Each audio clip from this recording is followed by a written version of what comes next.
Bienvenidos a EsperanzaVence, donde la Esperanza vence. Welcome to EsperanzaVence, where hope wins. And we're playing with the Tarot de Maria Celia. I decided to whip out the Always Believe rock again. Maybe that rock's gonna just hang out with us. Who knows? If the weather's good, I read outside, so here we are. At the patio, chilling. And I was just listening to Haley Comet Astrology Magic Monday, and she was talking about an event she was at where she learned to shuffle like a croupier. She didn't use that word, but she said the double shuffle poker shuffle, I think is what she said.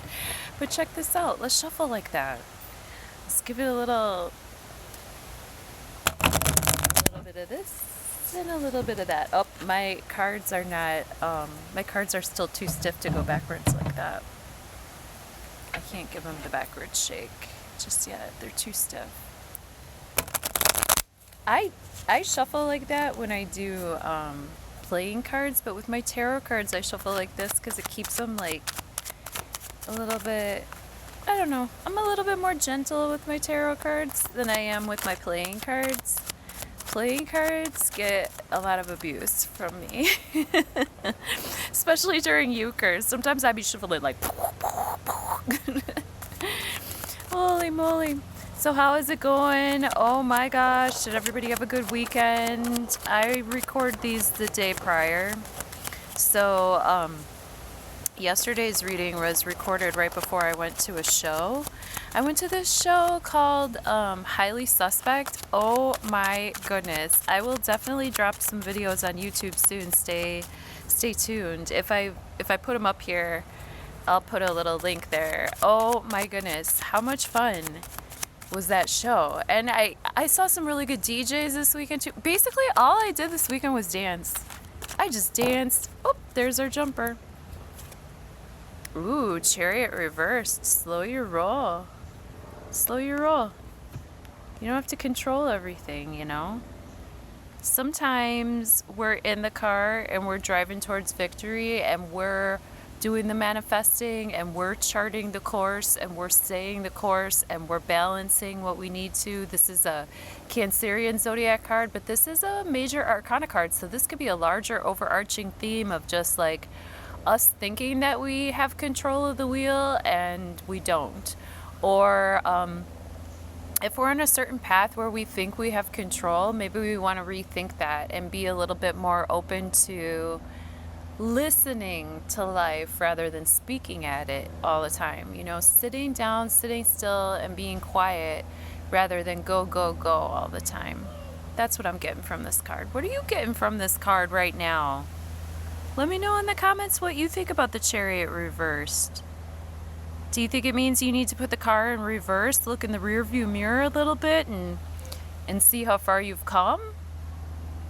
Do you think this is a time for review or a time to drive back to somewhere because you forgot something and then you need to bring it with you on this journey? What does Chariot reverse mean for you?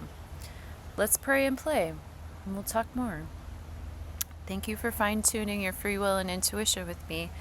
I'm EsperanzaVence. Here we get together every day, Monday through Friday, early in the morning to fine-tune our free will and intuition together. And if you would like a one-on-one reading, be sure to hit the links below. I'd love to talk to you personally. You know, it really amplifies our ability to speak with our intuition even further. I mean, if you think that these quick hits videos hit, just you wait till we get your astrology involved, your personal astrology involved.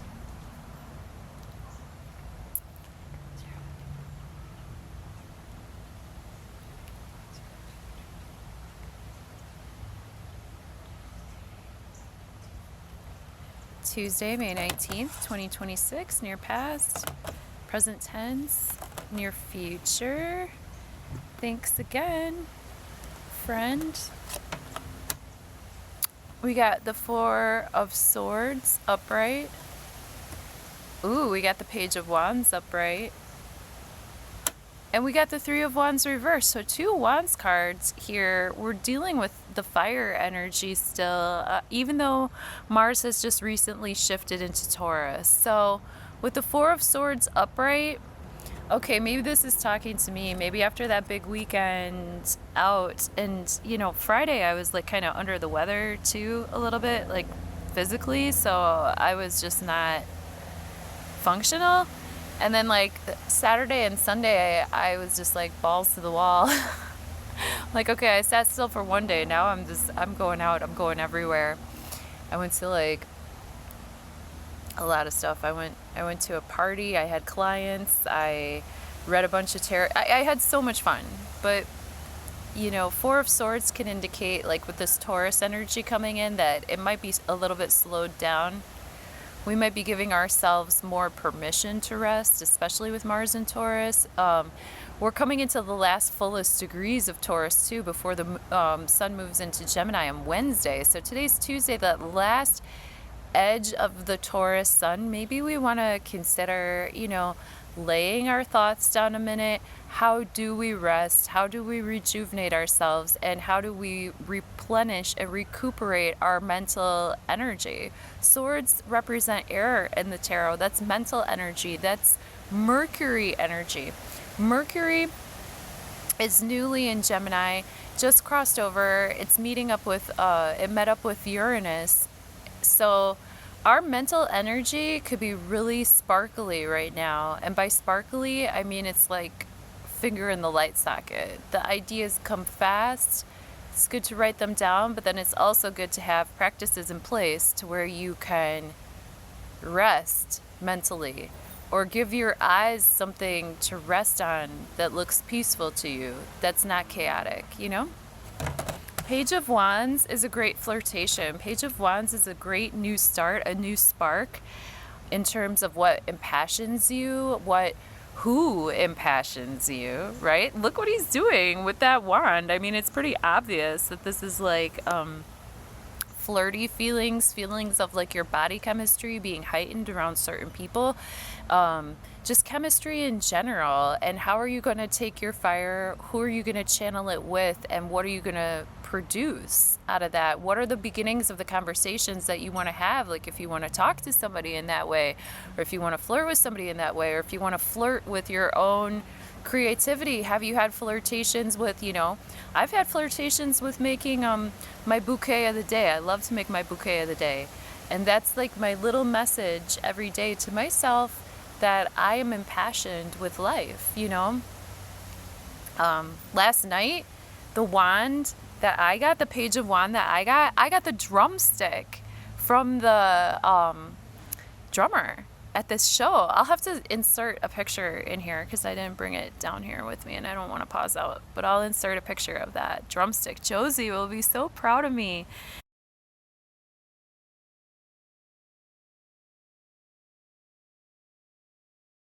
I got the drummer's wand. I got the drummer's drumstick. Whoop whoop. Three of Wands reverse can be a rethink in terms of like how we're putting ourselves out there, or what we expect to get back from the investments that we've made. In the Three of Wands card, traditionally we see three ships that are either sailing out or coming back. It depends. Like with the Three of Wands reverse, it could be like what we thought was going to come back from our creative endeavor that we started with this page. It might be unexpected, or we might be working on our own self on the inside to be able to receive more blessings than we have in the past. Like sometimes we have to clear out that energy internally before the Three of Wands is able to bring us the ships coming in that are deserved of our efforts and are deserved of the fire that we put out forth towards others. And the messages that we choose to express. So yeah, those are the cards that we're working with today. The Chariot reverse, the Four of Swords upright, Page of Wands, and the Three of Wands reverse. Thank you so much, and stay tuned for the astrology. We'll talk in just a second. Hey, so who wants to square dance? Because I see that first. That's the first thing I saw, was that Mercury is bending the nodes, and so is Black Moon Lilith. So I think, obviously all immutable signs, Mercury in Gemini, the North Node in Pisces, Black Moon Lilith in Sagittarius, and the South Node in Virgo. So the more we can be versatile, the more we can be mutable ourselves, the more we can go with the flow, the more we can accept and receive and pivot, the more our practical lives, our dream lives, our intellectual lives of reality, but also our projected dreams for the future, our hopes, our wishes. I think that all of this is going to be more faceted and diamond-like and gem-like. I mean, part of Gemini is being a gem. You know what I mean? I think sometimes people forget that that is a huge part of Gemini, is that they sparkle like gems, and they're quick-witted. Mercury has just made that conjunction with Uranus, so there might be some very surprising revelations coming through of like people who you thought were this way can shine in a completely other capacity that you were never even aware of. I also still see some minor grand trine action between Pluto and Mercury / Uranus and Neptune and loosely Pallas. So everything is kind of pointing at Neptune here too in Aries, like taking action, taking quickness towards our dreams, towards our wherever we're disillusioned, is that what needs to be cleared. Pluto is really deep, especially when it comes in Aquarius. This is power to the people.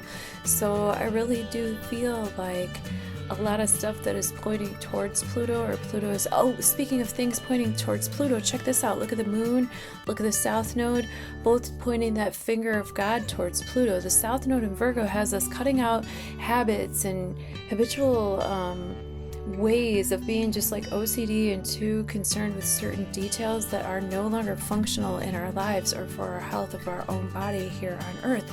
The moon is obviously how we feel. It's in Cancer, and it loves being in Cancer. It's ruled by Cancer, and going towards Pluto in Aquarius there, I think everything, our feelings are very heightened, and our action is very oriented and cutting out what is no longer healthy towards our power as people.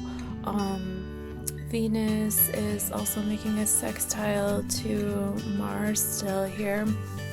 Mars newly moved into Taurus, and Venus is newly in Cancer. So, I mean, how are we taking actionable steps for our actual surroundings in physical Earth to give warmth and give motherhood and give loveliness and thanks to our homestead, our homeland, our patria, our family, and what we feel protective over, or even with Venus involved, possessive over. All right, thanks for listening. I really appreciate you being here. If you'd like a personal session, here comes the link. Love you, bye.